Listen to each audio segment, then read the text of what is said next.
नमस्कार। ज्यादातर लोग यही मानते हैं कि भाई अंग्रेजों के खिलाफ भारतीयों का पहला बड़ा गुस्सा तो 1857 में फूटा था। पर क्या ये कहानी इतनी सीधी है? आज हम इसी आम धारणा पर थोड़ा सवाल उठाएंगे। हाँ, नमस्कार। और ये सवाल उठाना बहुत ज़रूरी भी है, क्योंकि जो हमारे पास स्रोत हैं, जो दस्तावेज हैं, वो तो कुछ और ही कहानी बताते हैं। मतलब साफ दिखता है कि 1857 अचानक नहीं हुआ।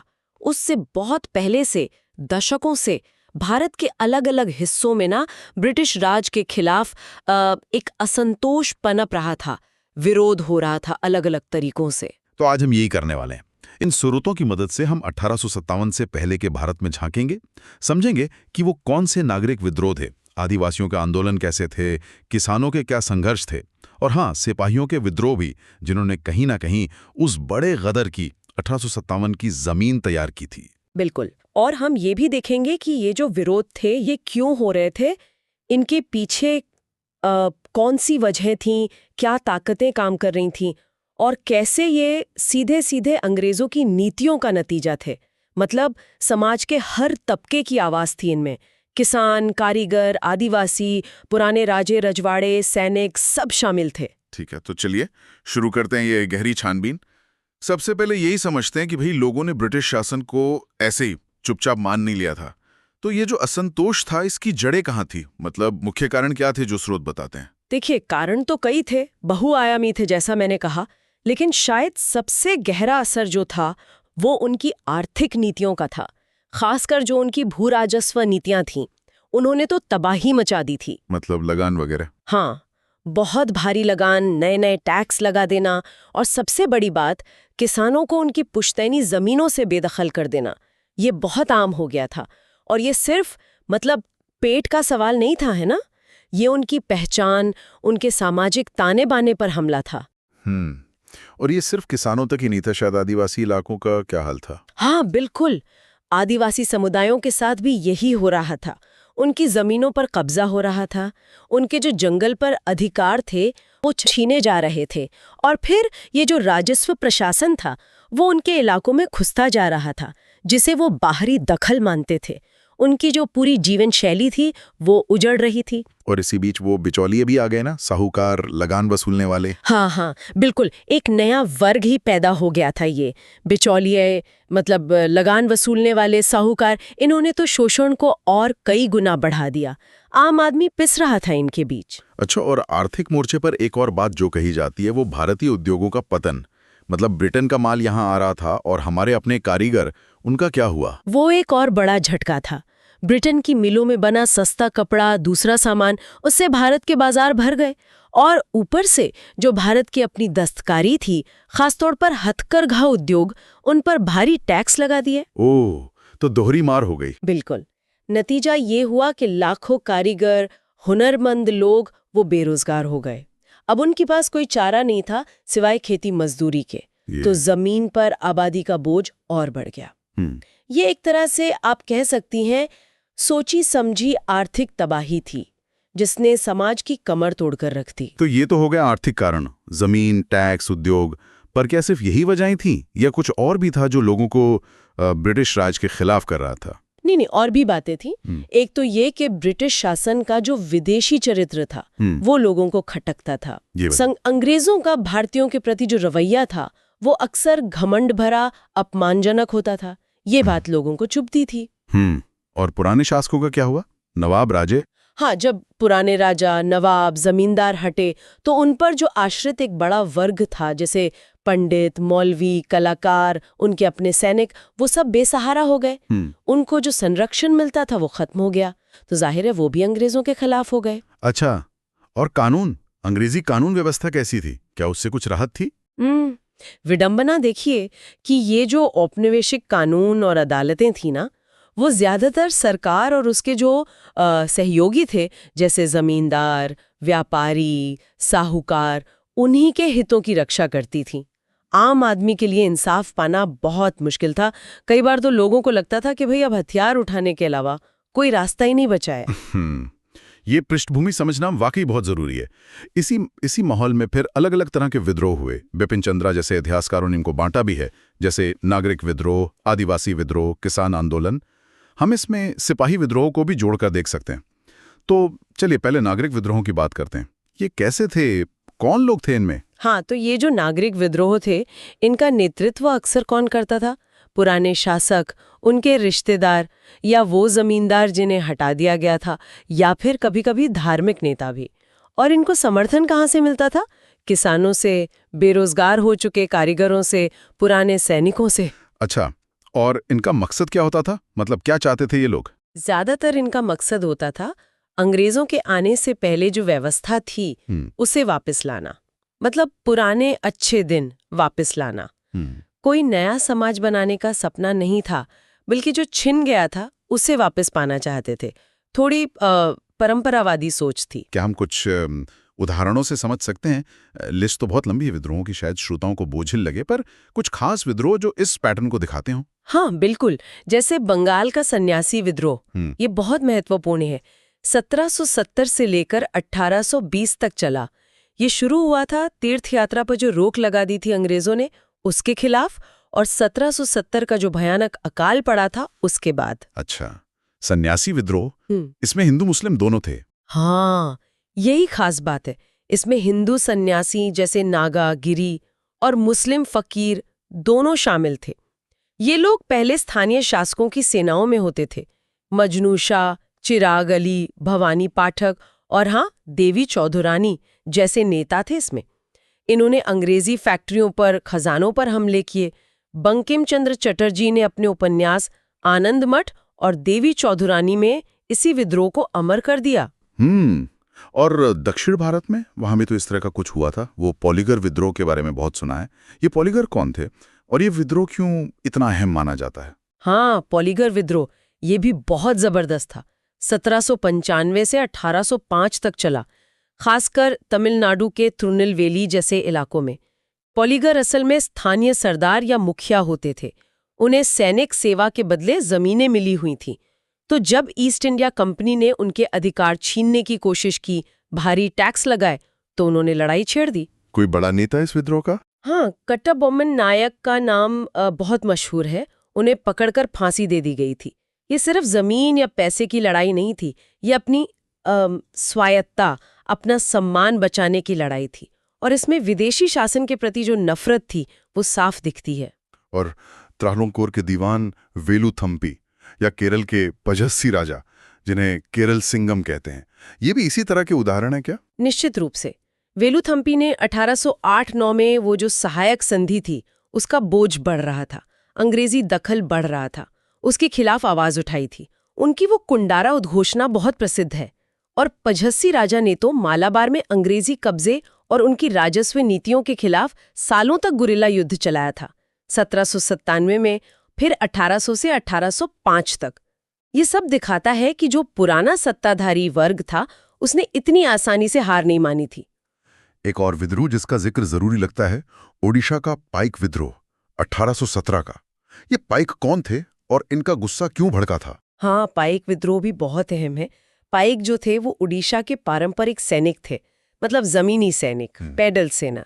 उन्हें उनकी सैन्य सेवाओं के लिए लगान मुक्त जमीनें मिलती थी। ये उनके लिए सिर्फ रोजगार नहीं है, सम्मान की बात थी। तो अंग्रेजों ने ये जमीनें छीन ली। हाँ, अंग्रेजों ने उनसे ये जमीनें छीन ली, उन पर भारी लगान लगा दिया। और भी कई शिकायतें थीं, जैसे नमक की कीमत बढ़ा दी, उनकी जो स्थानीय मुद्रा थी उसे बंद कर दिया।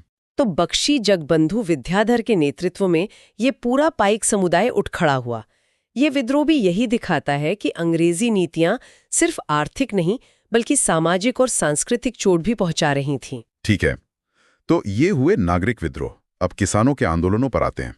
इनमें कभी कभी धार्मिक रंग भी दिखता था, जैसा आपने कहा। इनके मुख्य मुद्दे क्या थे? किसानों के मुद्दे तो सीधे सीधे ऊंची जिंदगी से जुड़े थे। सबसे बड़ा डर था जमीन से बेदखल होने का, फिर लगान बढ़ता जा रहा था, और साहूकारों का कर्ज। वो एक ऐसा जाल था जिसमें किसान फंसते जाते थे। कई बार इन आंदोलनों का नेतृत्व स्थानीय धार्मिक नेताओं ने किया, जिससे उन्हें एक अलग पहचान और ताकत मिली। जैसे बंगाल में वो टीटू मीर का विद्रोह था। हाँ बिल्कुल, मीर निठार अली, जिन्हें टीटू मीर कहते थे। 1831 का ये आंदोलन एक अच्छा उदाहरण है। उन्होंने मुस्लिम किसानों को लामबंद किया। किसके खिलाफ? जमींदारों के खिलाफ, जिनमें कई हिंदू थे, और नील बागान मालिकों के अत्याचारों के खिलाफ। उन पर दाढ़ी कर जैसा अपमानजनक टैक्स लगाया गया था। बाद में ये आंदोलन वहाबी आंदोलन से भी जुड़ गया। वहाबी आंदोलन भी तो एक धार्मिक सुधार आंदोलन के तौर पर शुरू हुआ था, पर बाद में ब्रिटिश विरोधी हो गया था। और फराजी आंदोलन, वो भी किसानों से जुड़ा था? बिल्कुल। पूर्वी बंगाल में फरीदपुर इलाके में हाजी शरीयतुल्लाह और उनके बेटे दूदू मियां ने इसे चलाया 1838 से 57 तक। ये भी मुख्य रूप से गरीब मुस्लिम किसानों का आंदोलन था। इसमें धार्मिक सुधार की बात तो थी ही, साथ ही जमींदारों के शोषण के खिलाफ भी आवाज उठाई गई। इसी तरह आप मालाबार के मोपला किसानों को देखिए। उन्होंने भी 19वीं सदी के पहले हिस्से में, मतलब 1836 से 1854 के बीच कम से कम 22 बार विद्रोह किया, लगान बढ़ाने और अधिकारियों के जुल्म के खिलाफ। नागरिक और किसान विद्रोहों के बाद अब आते हैं आदिवासी विद्रोहों पर। ये कहा जाता है कि ये सबसे ज्यादा लगातार हुए और काफी हिंसक भी थे। ऐसा क्यों था? इनकी क्या खासियत थी? हाँ, आदिवासी विद्रोहों की कहानी थोड़ी अलग है। देखिए, उनका जो जुड़ाव होता है अपनी जमीन से, अपने जंगल से, अपनी पारंपरिक जीवन शैली से, वो बहुत गहरा होता है। तो जब ब्रिटिश कानून आए, बाहरी लोग आए जिन्हें वो दिकू कहते थे। दिकू? ये कौन थे? दिकू मतलब बाहरी लोग, साहूकार, व्यापारी, ठेकेदार, सरकारी कर्मचारी, ये सब। तो जब इन लोगों ने और ईसाई मिशनरियों ने आदिवासियों के जीवन में दखल देना शुरू किया, तो उनकी प्रतिक्रिया बहुत तीखी हुई। उनकी जो जमीन पर सामुदायिक मिल्कियत की परंपरा थी, वो टूट रही थी। झूम खेती, जो उनकी पारंपरिक खेती थी, उस पर रोक लग रही थी। जंगल के इस्तेमाल पर पाबंदियां लग रही थीं। तो मतलब उनके पूरे अस्तित्व पर ही संकट आ गया था। बिल्कुल। और ये दिकू लोग क्या करते थे? उनकी जमीन हड़पते थे, उन्हें कर्ज के जाल में फंसाते थे, उनकी संस्कृति का मजाक उड़ाते थे। आदिवासियों को लगता था कि ये लोग उनकी दुनिया को ही नष्ट कर रहे हैं, इसीलिए उनका गुस्सा बहुत भयानक होता था। क्या मुख्य भूमि के आदिवासी विद्रोहों और उत्तर पूर्वी सीमांत के विद्रोहों में कुछ फर्क था? हाँ, कुछ जरूरी फर्क थे। जो मुख्य भूमि के विद्रोह थे, जैसे छोटा नागपुर का कोल विद्रोह 1831 या फिर संथाल विद्रोह 1855-56, ये ज्यादातर जमीन, जंगल और इन्हीं बाहरी लोगों यानी दिकुओं के शोषण के खिलाफ थे। संथाल विद्रोह तो बहुत बड़ा और संगठित था। सिद्धू और कानू के नेतृत्व में उन्होंने तो अंग्रेजी राज खत्म होने का ऐलान तक कर दिया था। और बिरसा मुंडा का उलगुलान? हाँ, बिरसा मुंडा का उलगुलान मतलब महान हलचल, जो 1899-1900 में हुआ, वो भी इसी परंपरा में आता है।